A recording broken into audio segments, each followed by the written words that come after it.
আজকে সকাল সকাল এমন একটা আতঙ্কিত ঘটনা ঘটবে কাজের মধ্যে, এটা আমি বুঝতে পারিনি।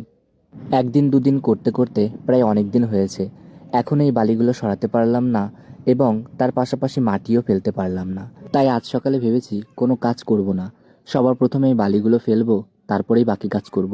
পরিষ্কার বালি চেলেছিলাম, তারপর আবার গাছের পাতা পড়ে বালিগুলো অত্যন্ত নোংরা হয়ে গেছে।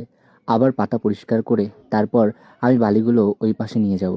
এখন যেহেতু সরকারি ঘর ঢুকেছে, মিস্ত্রিদের দামও যত বেশি, তার পাশাপাশি মাটির দামও অনেক বেড়ে গেছে। যেখানেই এক গাড়ি মাটির দাম 500 টাকা থেকে 700 টাকা, এখন সেই দাম বেড়ে হয়েছে 1000 টাকা থেকে 1200 টাকা। সকালে যে আওয়াজটা শুনে আমার ঘুম ভেঙেছিল, সেটা সামনের বাড়ি দাদা বাড়িতে শিবচণ্ডী পুজো হচ্ছিল সেই কারণে। তারপর কাজের ফাঁকে আমি গেছিলাম প্রসাদ আনতে। ভাই তখনও ঘুম থেকে ওঠেনি। সকাল সকাল প্রসাদ পেলাম, সত্যি মনটা বেশ ভালো লাগছিল। তারপর দেখলাম ভাইও ঘুম থেকে উঠে গেছে। তারপর ভাইও গেছিল প্রসাদ খেতে। এরই মধ্যে সবজিওয়ালা কাকু এসেছে। এখন নতুন ঋতুর অনুযায়ী নতুন শাকও উঠেছে, পাট শাক। আজকে পাট শাকই রান্না করব। তারপর বালি সরাতে গিয়ে এমন একটা ভয়ানক কাণ্ড ঘটে যাবে, এটা আমি কখনো আশা করিনি এবং ভাবতেও পারিনি। তার পাশাপাশি বুঝতেও পারিনি। সেখান থেকে বাঁচার জন্য ঘরে যত ডিমের খোসা ছিল সেগুলোই ধরিয়ে দিয়েছিলাম। এবার কি হয়েছিল তোমাদের বলি। আমরা বালি নিয়ে এপাশ থেকে ওপাশে রাখছিলাম। তার মধ্যে হঠাৎ করে মৌচাক থেকে মৌমাছি এসে আমাদের কামড়াতে শুরু করে। এই কলপাড়ের পাশেই এই মৌচাকের নতুন বাসা বেঁধেছে। ভাই তো কামড় খেয়েছে, আমিও খেয়েছি।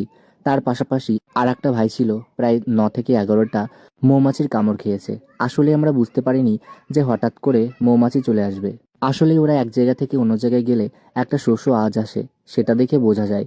তবে তখন কি করে এসেছিল সেটাই বুঝতে পারিনি। প্রথমে ভেবেছিলাম কেউ শয়তানি করে হয়তো মৌচাকে ঘাই মেরেছে বা কেউ ঢিল ছুঁড়েছে, সেই কারণে মৌমাছিগুলো কামড়াতে এসেছে। পরে ভালোভাবে দেখতে পারলাম এবং দূর থেকেই যখন দেখতে গেছিলাম যে কেউ এরকম শয়তানি করেছে কিনা সেটা দেখার জন্য যখন মৌচাকের কাছে গেলাম, তখন দেখতে পারলাম বড় একটা বাজ পাখি ছিল। সে পাখির ডানা দিয়ে মৌচাকে বাড়ি মেরেছে এবং কি জানি সে মৌচাকের উপর বসে মৌচাকটা ভাঙার চেষ্টা করেছিল। তাই মৌমাছিরা পাগল হয়ে আমাদের কামড়াতে চলে এসেছিল। ভাই আজ খুব ভয় পেয়েছে। ভাই তো কামড় খেয়েছে, আর একটা ভাই যে কামড় খেয়েছিল তার হাত পা মাথা ফুলে একাকার। যাই হোক, তারপর কিছুক্ষণ পরেই সব ঠিক হলো। ঘরে পুরো ধুমোধুমো করে দিয়েছিলাম ডিমের খোসা দিয়ে। তারপরেও আমরা মশারির মধ্যে ঢুকেছিলাম। তবুও যে কটা কামড় খেয়েছি, কিছু আর করার নেই। আজ সকাল সকাল একটা ভয়ানক কাণ্ড ঘটে গেল। আসলেই মানুষ যখন আতঙ্কিত হয় তখন ভিডিও করার কথা মাথায় আসে না। তেমনই হয়েছিল আজকের ঘটনা। কি জানি পাখি এসে মৌচাকটা কেন ভাঙতে চাইছিল, এটাই বুঝতে পারলাম না। সত্যি বিপদ এবং খারাপ সময় কখনো বলে আসে না। সেহেতু সবসময় প্রস্তুত থাকতে হবে বিপদ এবং খারাপ সময়ের মোকাবেলা করার জন্য। যাই হোক, সবকিছু শান্ত হলে সব কাজ তো গুছিয়ে নিয়েছিলাম। তবে রান্না শেষ হতে আজকে অনেক দেরি হয়েছিল।